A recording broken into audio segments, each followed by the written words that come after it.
જેવી રીતે આ રાજ્યના લોકોને અસામાજિક તત્વો અને ગુંડાઓ કનડી રહ્યા છે, તેવી જ રીતે આ પોલીસ છે તે હવે આ ગુંડાઓને ઠેકાણે કરવાની છે, કેમ કે હવે એક પછી એક ગેંગોની સાફ સફાઈનું અભિયાન આ ગુજરાતની પોલીસે શરૂ કર્યું છે અને વધુ એક ગેંગ છે તેને તેની જગ્યાએ મોકલી દેવામાં આવી છે। વિગતવાર વાત કરવી છે ઇબલા ગેંગને જે પ્રકારે ઠેકાણે કરવામાં આવી છે તેની। વૈષ્ણવજન તો તેને કહીએ જે પીડ પરાઈ જાનાને રે।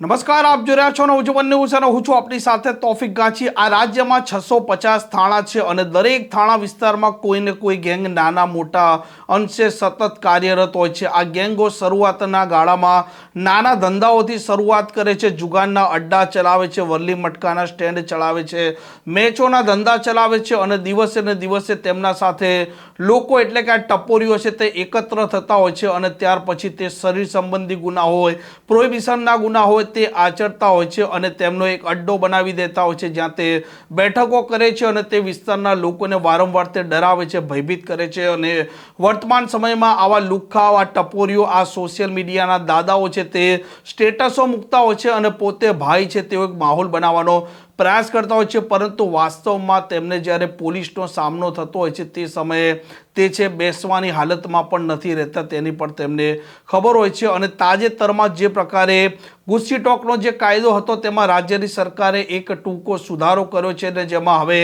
આતંકવાદ અને આતંકવાદી કૃત્ય છે તે શબ્દ હટાવી દેવામાં આવ્યો છે અને સંગઠિત ટોળકી અને સંગઠિત ગેંગ છે તે શબ્દ રાખવામાં આવ્યો છે અને આ ઓર્ગેનાઇઝ ક્રાઇમ આચરતા લોકો છે તેમને ઠેકાણે કરવા માટે હવે આ ગુસ્સી ટોક છે, આ ગુસ્સી ટોક છે તેનો ઉપયોગ ગુજરાતની પોલીસે ચાલુ કર્યો છે અને રાજકોટમાં પણ એક લાંબા સમયથી આ ઇબલા ગેંગ છે તેના વિરુદ્ધમાં 89 જેટલા ગુના હતા અને તેમની પણ હવે સાફ સફાઈ ચાલુ થઈ છે અને તેમને પણ હવે જેલ ભેગા કરવામાં આવ્યા છે। આ મામલે જગદીશ બાંગરવા છે તેમણે વિગત આપી છે।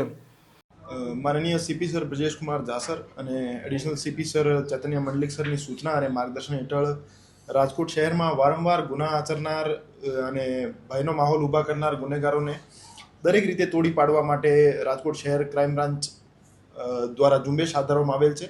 આ ઝુંબેશના ભાગરૂપે એસીપી શ્રી ભરત બસિયા સાહેબ, પીઆઈ શ્રી મેહુલ ગોંડલિયા સાહેબ, પીઆઈ શ્રી મનોજ ડામોર સાહેબ અને પીઆઈ શ્રી ચિરાગ જાદવ સાહેબની ટીમ દ્વારા શહેર વિસ્તારના બી ડિવિઝન એરિયામાં ઇબલા ગેંગ નામની ટોળકી જેના વિરુદ્ધ 89 જેટલા ગુના દાખલ થયેલા છે, એમાં 4 ખૂનની કોશિશ, 5 લૂંટ અપહરણ, 11 રાયોટિંગ, 1 છેડતી અને 29 મારામારી અને બીજા પ્રોહિબિશન અને આર્મ્સ એક્ટના ગુના દાખલ થયેલા છે।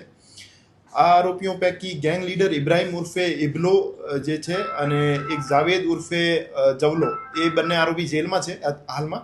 અને આ સિવાયના 4 આરોપીઓ સલીમ ઉર્ફે સલિયો, મહેબૂબ ઉર્ફે મેબલો, અશરફ અને લખન હાલ ક્રાઇમ બ્રાન્ચના શકંજામાં છે। આ ગુનેગારો નિર્દોષ જનતા સાથે જે રીતનું વર્તન કરતા હોય છે આવો જ કડક વર્તન અમે આ ગુનેગારો સાથે કરવા માટે પ્રતિબદ્ધ છીએ। રાજકોટ શહેરમાંથી ગુનેગારોને સાફ કરવાની આ ઝુંબેશ આવનાર સમયમાં આક્રમક રીતે ચલાવવામાં આવશે અને આવનાર અમુક દિવસોમાં બીજી 3 ગેંગ વિરુદ્ધ જીસીટીઓસીની કાર્યવાહી કરવામાં આવશે। સર, મુખ્ય ક્યાં ગુના આચરવામાં આવે? એ જે ગેંગ છે એના વિરુદ્ધ કુલ મેં જે રીતે જણાવ્યું 89 ગુના દાખલ થયેલા છે અને જીસીટીઓસીના કામે અમે 27 ગંભીર ગુના ધ્યાને લીધેલા છે। ગુનાઓની વાત કરીએ તો એમાં 4 અટેમ્પ્ટ ટુ મર્ડર છે, લૂંટ અને અપહરણના 5 ગુના છે અને 11 રાયોટિંગના છે, 1 છેડતીનો અને 29 મારામારીના ગુના છે।